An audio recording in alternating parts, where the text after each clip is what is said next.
I veliki pozdrav za sve, evo nas u novoj epizodi. Danas ćemo napraviti analizu osmine finala koja je završila. Osmina finale, dakle već iza nas i bližimo se četvrtini finala. Hrvatska će otvoriti četvrtfinale sa Brazilom, a nakon toga još nas čeka 3 vrlo zanimljive utakmice u četvrtini finala. Dakle, poznato je sve, polako se sve počinje događati ono što je najvažnije, a to je približavamo se finalu svjetskog prvenstva. No, prije nego što krenemo sa osminom finala, rećemo samo da imamo jako puno ovih iznenađenja u osmini finala ovog svjetskog prvenstva. Ako odemo malo u 2018. godini, imali smo par Francuska i Argentina u osmini finala. Argentina je tada slavila 4-3, to je bila jedna velika utakmica. Sada smo imali Argentinu koja baš i nije odigrala najuvjerljiviju utakmicu. Dakle, pobjedili su 2-1 Australiju.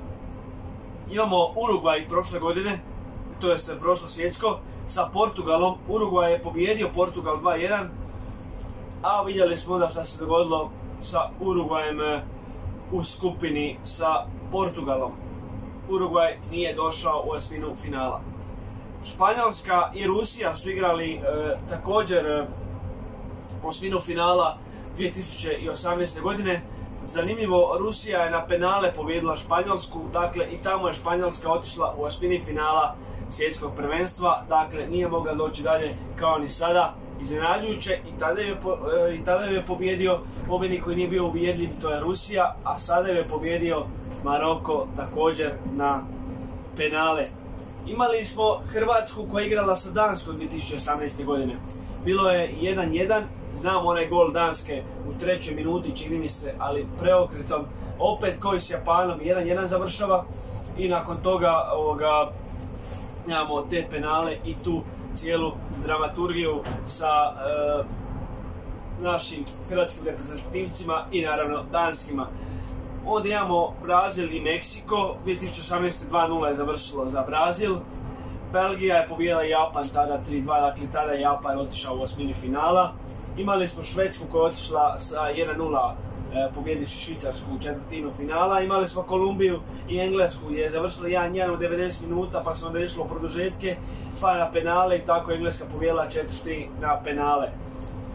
I onda smo imali četvrtinu finala u kojoj smo imali parove Urugvaj, Francuska, Brazil, Belgija, Švedska, Engleska i Rusija, Hrvatska. Za Hrvatsku ne treba valjda govoriti da je otišla dalje. Engleska je također otišla, Belgija je također otišla, dakle Brazil je otišao 2018. godine u četvrtini finala doma. Nadamo se da će se to desiti ove godine sa Hrvatskom i da će Hrvatska, dakle, otići u polufinale svjetskog prvenstva pobjedivši Brazil. I imali smo par Urugvaj i Francuska je pobijedila Urugvaj, tako da, eto. I sada ćemo otići na ovu godinu, dakle 2022. svjetsko prvenstvo. Otići ćemo na prvi par, imali smo prvi par Nizozemska i SAD. Nizozemska je uvjerljivo pobjedila SAD 3-1, dakle posjed lopte je bio na strani SAD-a, ali eto nije bio posjed golova na strani SAD-a, jednostavno, dakle posjed lopte za Nizozemsku je bio 42%, za SAD je bio 58%. Nizozemska je imala 11 udaraca, SAD je imao 17 udaraca. Onda smo imali udarce u okvir. Nizozemska ih imala 6, a SAD ih ima 8. Izvan okvira Nizozemska 4, SAD 5. Obrana, eto, Nizozemska imala jednu obranu više. Imala je 5 obrana, SAD ih je imao 4. Naravno, 3-1 je ta utakmica završila. Golove je zabio Depay za 1-0 u 10. minuti. Zatim Blind u 46. minuti, točnije 45. minuti, ali sudačke nadoknade za 2-0. Tako da vidjeli smo stvarno vrlo zanimljivu utakmicu. Bright zabija za SAD prvi pogodak tek u 76. minuti.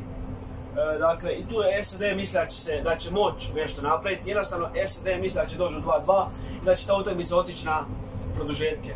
Iskreno vam kažem, ta utakmica je mogla otići na produžetke. Mogla je. Bila je vrlo napeta do samog kraja kad je taj SAD zabio taj pogodak. Dakle, bilo je jako napeto. Imamo onda taj pogodak za 3-1. Dumfries pogađa, dakle, u 81. minuti za 3-1 i jednostavno tu je SAD već izgubio šanse. Dakle, SAD nije ništa, ama baš ništa mogao napraviti. Dakle, imali smo vrlo zanimljivu utakmicu gdje je Nizozemska bila uvjerljiva, ali SAD se tek probudio tamo nakon 70. minute. Dobro, to je to što se tiče prve utakmice Nizozemska SAD, pa ćemo otići odmah na drugu utakmicu, to je bila Argentina i Australija. Argentina, kao što sam već rekao na početku, nije odigrala baš utakmicu u najboljem svijetu, dakle Argentina je ovdje pobjedila je 2-1, ali nije to bila najbolja utakmica Argentine do sada. Jednostavno Argentina će četvrtinu finala morati igrati puno bolje. Dakle, 61% je imala posjed Argentina, 39% posjeda je imala Australija, dakle posjed lopte je išao na stranu Argentine. 14 udaraca je imala Argentina, 5 ih imala Australija, udarca u okvir 5 je imala Argentina, 1 je imala Australija. Izvan okvira 7 udaraca Argentina, Australija ih imala 2. I obrana, dakle, Argentina imala samo jednu obranu na utakmici, Australija ih je to imala više, imala ih 3 obrane, tako da Australija je od tog pogotka igrala vrlo, mogla je čak i zabiti gol za 2-2 i otišla bi utakmica u produžetke da Martinez to nije obranio, ali opet Australija nije ni zabila pogodak, zabio je Argentinac pogodak, ali evo sad ćemo to reći. Dakle, Messi je zabio pogodak u 35. minuti za 1-0. Nakon Messi je zabio Alvarez za 2-0 u 57. minuti i Fernandes zabija autogol u 77. minuti. Od tog autogola Australija misla da će zabiti svoj jedan gol i da će ta utakmica otići u prožetke. Da pa će to je čak i mogla napraviti, ali eto ipak Argentina je slavila i otišla je, pobijedila je tu utakmicu u 90 minuta i u četvrtini finala sastaće se Argentina i Nizozemska, a tu predikciju daću na kraju videa. Imamo sljedeću utakmicu, sljedeća nam je na rasporedu, čini mi se, Francuska i Poljska. Francuska je pobijedila Poljake 3-1, zanimljivo, Francuska je vodila 3-0 i onda je bio taj penal jer je Francus igrao s rukom i na kraju penal je pucao Lewandowski i zabio ga nakon drugog puta jer bile nekih pogrešaka, dakle tokom izvođenja prvog 11-terca pa se morao 2 puta izvoditi. Posjed lopte išao je na stranu Francuza, Francuska imala 55% posjeda lopte, Poljska je imala 45%, dakle nije to neki daleki posjed lopte, dakle nije to baš ni uvjerljiv toliko posjed lopte, ali je to. Francuska imala 16 udaraca, Poljska je imala 12, u okvir ih imala 8 Francuska, 3 je imala Poljska. Izvan okvira, dakle 5 imala Francuska, 4 imala Poljska i obrana jedno imala Francuska, samo jednu, i 5 ih je imala Poljska. Što se tiče udaraca, dakle Giroud je zabio svoj prvi pogodak tek u 44. minuti, asistirao mu je Kylian Mbappe. Mbappe je zabio drugi pogodak u 74. minuti tek, Dembélé mu je asistirao. Nakon toga Mbappe zabija i treći pogodak, što je značilo da Mbappe ide kao prvi strijelac u grupnoj fazi, zabivši 5 pogodaka u grupnoj fazi svjetskog prvenstva. Zabije svoj treći pogodak, dakle u 91. minuti, to je sudačka nadoknada, znači 90. minuta i prva minuta sudačke nadoknade. I onda taj Lewandowski koji je pucao penal nakon drugog puta, dakle Lewandowski u 90. minuti, ali 9. minuti sudačke nadoknade zabija taj jedan pogodak za Poljake. Jednostavno tu su Poljaci više ne znam. Poljaci su taj jedan pogodak zabili i odlaze kući. Dakle, Francuska odlazi u četvrtinu finala svjetskog prvenstva ove godine. Idemo na iduću utakmicu, to je Engleska i Senegal. Engleska uvjerljivo slavila 3-0, dakle Senegal, ne znam što je bilo sa Senegalom u toj utakmici, ko da nisu uopće igrali osminu finala, mora se priznat. Engleska je pobijedila, dakle 3-0, Engleska je imala posjed lopte 61%, 39% imao Senegal, dakle Senegal je još dobro imao posjed lopte. 8 udaraca imala Engleska, 10 je imao Senegal, 4 u okvir imala Engleska, dok je 1 imao Senegal. Izvan okvira 4 imala Francuska, Poljska ih imala 5. Obrana je imala jedan Engleska i jedan Senegal, dakle imali su po jednu obranu svaka strana u 90 minuta. Što se tiče pogoraka, Henderson zabija svoj pogorak u 39. minuti, dakle uvjerljivo. Već tad počinju, Harry Kane zabija za 2-0 od 45. minuti, 3. minuti sudačke nadoknade. Nakon tog pogorka Harrya Kanea u 45. minuti, 3. minuti sudačke nadoknade još je postala ta nada da ipak Senegal nešto napravi u drugom poluvremenu, vjerovali su oni, ali nažalost 57 minuti ta nada je izgubljena i Saka zabija pogorak za 3-0 u 57. minuti. Tako da eto, to je riješena stvar već 57 minuti, iako su čak Senegalci dobro igrali u nastavku, vjerovali su da mogu nešto više napraviti, vjerovali su da mogu zabiti još barem 2 pogorka, kako ne 3, ali eto, bar su mogli jedan pogorak zabiti, slažu se s time, mogli su jedan pogorak zabiti, barem da imaju nešto u toj osmini finala, da bude zanimljivo, ali eto, Engleska opet odlazi, kao ako se sjećam, kako sam već rekao na početku, u osmini finala 2018. su igrali sa Kolumbijom, Engleska je bila bolja tek na penalima, ove godine Engleska uvjerljivo pobijedila Senegal 3-0, moramo reći da je Senegal ovo svjetsko cijelo igrao bez Manea, tako da znamo koliko je Mane važan na senegalskoj nogometnoj reprezentaciji, tako da eto, Senegal odlazi doma, Engleska odlazi u četvrtinu finala i bit će to vrlo zanimljiv dvoboj u četvrtini finala, jer znamo da će u četvrtini finala igrati Engleska protiv Francuske. Sad nas čeka ona drama, Japan i Hrvatska, 1-1, dakle Japan je poveo 1-0, Hrvatska je vratila sa Simenom Pedišićem na 1-1 i tako je Hrvatska otišla u produžetke i završila na kraju u korist Hrvatske 4-2 nakon sjajnih obrana Dominika Livaković, imao je dakle 3 obrane na penale, svaka mu čast na tome. Hrvatska je zato u četvrtini finala svjetskog nogometnog prvenstva. Posjed lopte, samo ću reći ovo kratko, neću ništa tu kad smo imali cijelu jednu epizodu o njima. Dakle, 42% posjeda lopte imao Japan, 58% posjeda lopte imala je Hrvatska, 13 udaraca je imao Japan, Hrvatska imala 17, 4 u okviru imao Japan, 4 Hrvatska, 5 izvan okvira imao Japan, 6 Hrvatska, 3 obrane imao Japan, 3 Hrvatska, dakle 3 po 3 u cijeloj utakmici. Dakle, ne brojimo tu penale, svakako ne brojimo, dakle penali su nešto drugo, kada pogledamo i to, imala je Hrvatska 6 obrana i svaka čast Hrvatima na tome. Idemo na drugu utakmicu, idemo na Brazil i Južnu Koreju. Brazil je pobjedio uvjerljivo, dakle Južnu Koreju 4-1, Vinicius zabija svoj prvi pogodak već u 7. minuti, Neymar zabija u 30. minuti s kaznenog udarca, Richarlison zabija u 29. minuti za 3-0, Paketa zabija za 4-0 u 36. minuti i Paik Song-ho zabija u 76. minuti taj jedan jedini pogodak, to je fenomenalan pogodak Hoa Senga, tako da 4-1 na kraju se ta utakmica završava. Japan je Brazil je imao 53% posjeda lopte, Južna Koreja 47%, dakle vidimo da posjed lopte nije velika razlika Brazila i Južne Koreje. 18 udaraca je imao Brazil, 8 imala Južna Koreja, 9 je u okvir imao Brazil, 6 Južna Koreja, izvan okvira 7 Brazil, 2 Južna Koreja i 5 po 5 obrana i jedna i druga reprezentacija u cijeloj utakmici 90 minuta. Dakle, utakmica se završila 4-1 za Brazil i što bi značilo da će Hrvatska u četvrtini finala ići upravo na Brazil. Nadamo se pobjedi.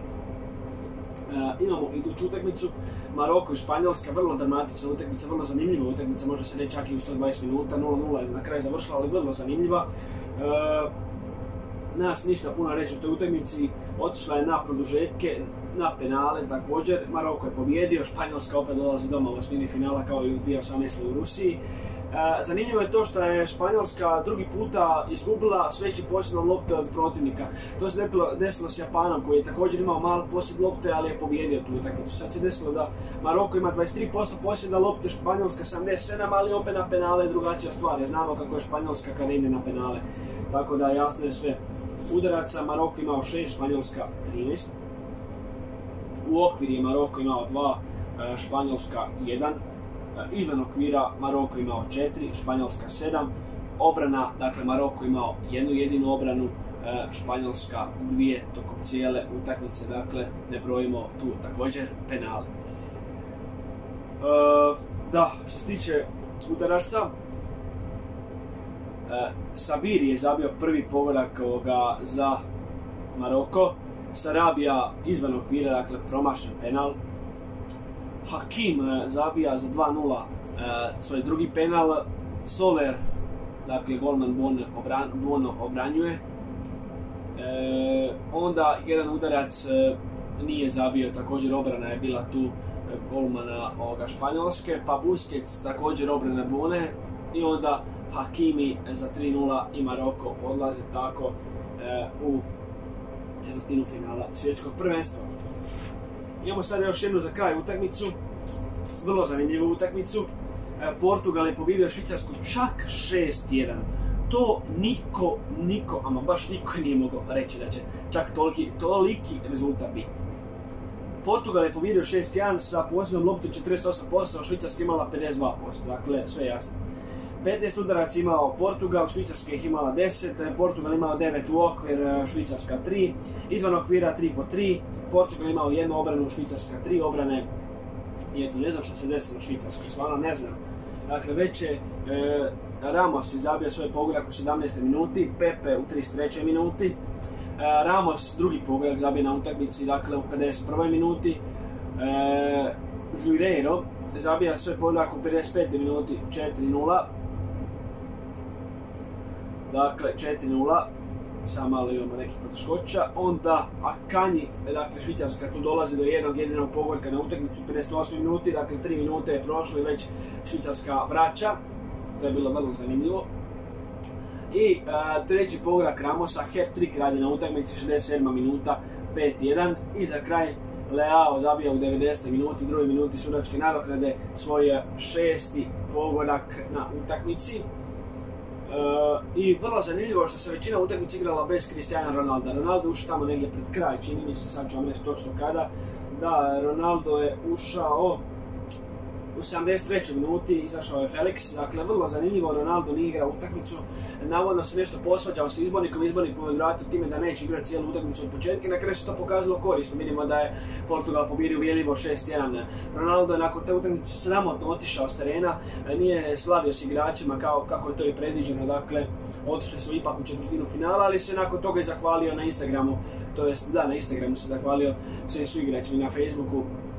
Tako da je to rekao svaka čast Portugalu, ali eto, naljutio se jednostavno i otišao s terena. Znamo kakav je Ronaldo kad se naljuti, stvarno malo glupo i sramotno, može se reći, ponašanje jednog čovjeka koji je, eto, zvijezda Portugala, da tako što radi. Nije samo zvijezda Portugala, zvijezda Europe, može se reći. Dakle, Cristiano Ronaldo je jedan jedini i tako šta ide raditi, stvarno ne znam šta bih rekao. Tako da eto, Portugal će u četvrtini finala igrati s Marokom i vidjet ćemo hoće li tada Ronaldo igrati od prve minute. I sada za kraj ćemo reći predikcije, sve ono što nas čeka. Dakle, prvi dvoboj imamo, dakle, u četvrtini finala prvi dvoboj imamo Nizozemska i Argentina. Dakle, ja mislim da će ovdje ipak Argentina pobijediti, da će Argentina otići u polufinale svjetskog nogometnog prvenstva. Da je tu Branimir, vjerojatno bi i on rekao da će Argentina otići u polufinale svjetskog prvenstva, iako smo ih vidjeli kako su igrali. Dakle, izgubili su od Saudijske Arabije iznenađujuće 2-1, pobijedili su Australiju u osmini finala 2-1, pobijedili su Meksiko 2-0, ali opet kažem, može se desiti malo veća pobjeda, može ovo otići čak i na penale, može čak bih i rekao da će ova utakmica otići na penale, ali vidjet ćemo, naravno, bit će vrlo zanimljivo pratiti ovaj dvoboj.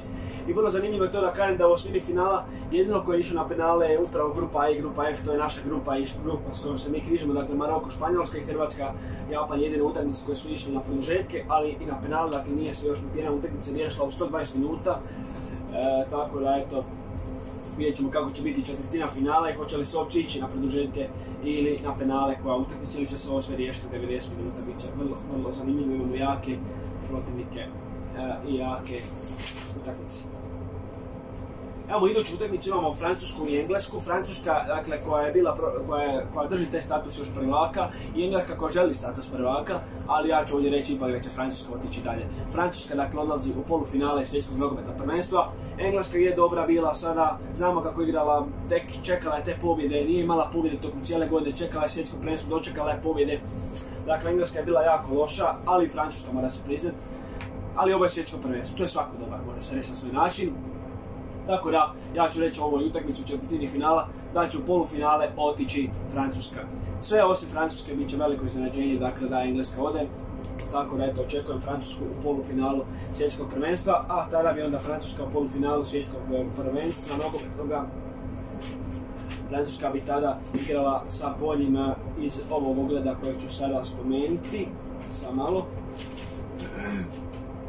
Da, Francuska bi igrala sa boljim iz utakmice Maroko i Portugal, kojeg ću sada spomenuti. Dakle, Maroko i Portugal je treća utakmica. Ja mislim da je Maroko napravio veliko iznenađenje, kao arapska zemlja otišao u četvrtinu finala, što je po prvi puta da bi neka afrička zemlja otišla u polufinale svjetskog prvenstva da pobjedi Portugal. Tako da vidjet ćemo hoće li Brazil, hoće li Portugal moći pobijediti Maroko. Vidimo da je Maroko sjajna nogometna reprezentacija, da će stvarno biti iznenađujuće to gledati. Tako da eto, vidjet ćemo hoće li Maroko odigrati sve to odlično, kao što igraju protiv Španjolaca, dakle sve je moguće na svjetskom prvenstvu. Tako da, ali ja ću ovoga puta reći da će Portugal ipak otići u polufinale svjetskog prvenstva. Bilo bi mi malo glupo sad reći Maroko će otići u polufinale, Maroko već napravi veliki rezultat. Dakle, otišao je u četvrtinu finala svjetskog prvenstva, što je to stvarno vrlo veliko iznenađenje bilo nakon te utakmice Maroka i Španjolske. Vrlo sramotno za Španjolsku da nije mogla niti jedan kazneni udarac zabiti, stvarno sramotno. Tako da eto, reći ćemo ovdje da će Portugal otići u polufinale svjetskog prvenstva i da će Portugal u polufinalu svjetskog nogometnog prvenstva u Katru igrati sa Francuzima po mojem. Eto, vidjet ćemo, dakle, neko će opet od Francuske i Portugala otići u finale, možda to opet bude Francuska, nikad se ne zna. Dakle, imamo još jednu utakmicu koja mi je jako teško govoriti. To je Hrvatska, to je Brazil. Hrvatska s Brazilom igra, dakle, utakmicu i Hrvatska, ako sutra pobjedi Brazil, mislim da će to biti Hrvatskoj prva pobjeda nad Brazilom. Sad, Hrvatska nije loše odradila ovo svjetsko prvenstvo. Imala je 2 x-a, 2 pobjede. Brazil je imao do sada 3 pobjede i 1 poraz. Tako da vidjet ćemo. Ali ja ću samo reći, ovdje neću baš predicirati točno, ali ću reći, ajmo Hrvatska, idemo u to polufinale, idemo na Argentinu pobijedit, ali eto, barem do polufinala da dođemo, barem do polufinala, eto. Tako da želim Hrvatsku vidjeti, dakle svakako u polufinalu, ali opet znamo da je tu jak Brazil i stvarno ako Hrvatska izgubi sutra od Brazila, ne treba žaliti, Hrvatska je napravila veliki rezultat, došla je u top 8 reprezentacija svijeta i to je veliki rezultat. Tako da veliko hvala našoj Hrvatskoj i ja vjerujem u Hrvatsku, da će Hrvatska otići u polufinale i da dečki to mogu po prvi put u povijesti pobijediti Brazil. Zanimljivo je to da Hrvatska u svakoj utakmici odrađuje neku povijest. Prošle utakmici za Livakovića golmana, dakle, da je napravilo samo 3 golmana na svijetu, tako obranivši sve te penale. Onda, dobro, jedan je završio gol, ali 3 obranio. I naravno vidjet ćemo hoće li se ponoviti, hoće li biti ta povijest sada da Hrvatska po prvi puta pobjedi, dakle, Brazil. Eto, ja se, evo, hvala svima što ste gledali ovaj video. Ja ću samo reći da idemo na produženu pauzu. Dakle, na dan utakmice, kao što je to uobičajeno, neće biti videa. Idemo gledati utakmicu, idemo navijati, idemo slaviti, nadamo se hrvatsku pobjedu. I vidjet ćemo kada ćemo praviti ocjene igrača. Možda ja ako budem imao vremena napravim dan kasnije, a možda budem onda sa Branimirom, dakle, onda to idući tek tjedan tamo za 3 dana, 4 nakon utakmice. Nema veze, glavno je da mi to odradimo bilo kada, bilo gdje, kako god, dakle, da odradimo i to. Jako ćemo morati odraditi analizu četvrtine finala, ali dobro, će biti bitno samo da Hrvatska pobjedi utakmicu i da ode, dakle, u polufinale svjetskog nogometnog prvenstva. I za kraj još ću samo reći da će ove godine biti božićnog specijala. I evo, to nisam najavljivao kao prošle godine već u 10. mjesecu, sada vam kažem, bit će. ali pošto je svjetsko nogometno prvenstvo, malo smo više sada u prvenstvu, tako da za božićni specijal nećemo se baš nešto posebno pripremati, dakle, ali bit će ga svakako. Biće i pregled godine, to na kraju godine, tako da eto, prvi puta imat ćemo video i nakon Božića na jedan, tako da eto, nadamo se da ćemo to sve stići, ako ne stignemo nemojte zamjeriti. Dakle, bilo je to sve od ove epizode. Vama hvala što ste nas gledali do idućeg puta. Nadamo se u ritmu hrvatske pobjede. Vi napišite u komentarima mislite li da će Hrvatska i s kojim rezultatom pobijediti Brazil ili izgubiti od Brazila. Nadamo se da neće ovo drugo. Tako šta pisati, isključeno. I naravno, prejudicirajte možda ko bi mogao sa Hrvatskom igrati u polufinalu ako Hrvatska dođe i ko bi se mogao završiti u polufinalu svjetskog nogometnog prvenstva. Vama hvala što ste nas gledali. Dakle, idemo po pobjedu, idemo na Brazil, idemo Brazil pobijediti. Vidimo se, dakle, nakon utakmice Hrvatska-Brazil, vidit ćemo koji dan, možda dan kasnije, možda tamo idući tjedan kad budemo vremena, kažem, ne znam točno, ali svakako bit će i toga. Dakle, nadamo se u tonu polufinala svjetskog prvenstva. Do tada, lijepi pozdrav!